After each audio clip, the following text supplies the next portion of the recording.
Donc pour finir ce petit focus sur Shuto-uchi, pensez que de base, d'un point de vue académique que vous retrouvez dans les katas, c'est soit votre main est alignée sur votre avant-bras, soit il est légèrement décalé pour pouvoir faire un Shuto à ce niveau-là dans les katas, comme dans Heian Yondan par exemple, où on est ici. Dans Heian Yondan, vous n'êtes pas comme ça, c'est-à-dire qu'il ne faut pas avoir la main qui remonte vers le haut. Votre main, elle doit être à plat comme si vous teniez une assiette. Donc le repère, c'est je tiens quelque chose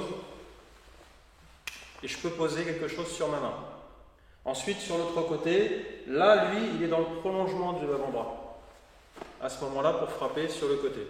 Ça ne veut pas dire que faire un Shuto comme ceci, avec la main dans l'alignement de l'avant-bras, c'est faux. Pas de problème. Par contre, d'un point de vue académique, dans les katas, souvent on voit les pratiquants placer leurs bras qui montent vers le haut, comme ceci. Donc soyez vigilants sur ce détail. Le poignet doit être cassé lorsque vous êtes sur l'envers pour être sur les côtés, comme si vous teniez quelque chose. Ici. Et lorsque vous faites de l'autre côté, votre main est dans l'alignement de l'avant-bras. Pour le pouce, il y en a qui font comme ceci. Ça existe, pas de problème. Moi, je le fais plutôt comme ça. Le pouce à l'intérieur, c'est plutôt pour Aito. Lorsque vous touchez ici avec l'opposé du Shuto, donc Aito. Soyez vigilants dans la manière de bouger.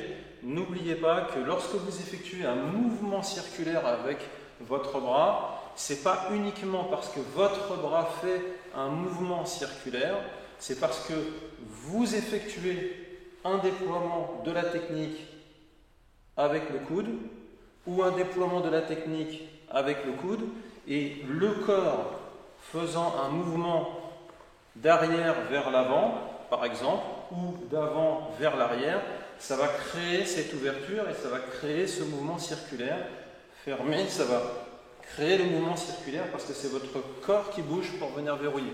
Donc le corps se déplace, plus le mouvement de bras, ça donne un mouvement circulaire. Le corps se déplace, plus un mouvement de bras, ça donne un effet circulaire. Donc l'effet circulaire, c'est l'association du mouvement de votre corps et du placement de votre bras. Ce n'est pas uniquement un effet de bras, sinon la force elle est dans les épaules et vous allez vous fatiguer.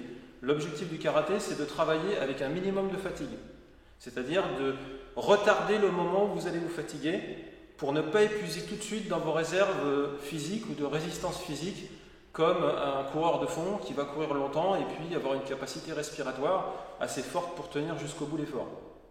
Là, l'idée, c'est vraiment d'utiliser au mieux son corps, de répartir au mieux l'effort partout dans son corps pour minimiser l'effort au niveau local et jouer sur le placement de votre corps et les trajectoires pour effectuer un mouvement qui soit circulaire et efficace en utilisant de l'extension, c'est-à-dire on va opposer en sens inverse une attaque avec le corps ou alors en compression, c'est-à-dire on va associer une direction du corps avec une direction de frappe.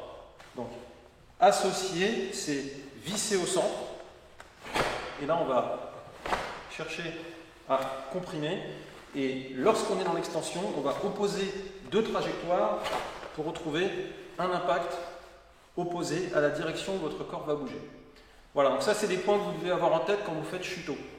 Que ce soit comme ceci ou comme cela, c'est soit une extension, soit une compression, la main à plat ou la main droite si vous faites un Shuto droit devant vous comme ceci.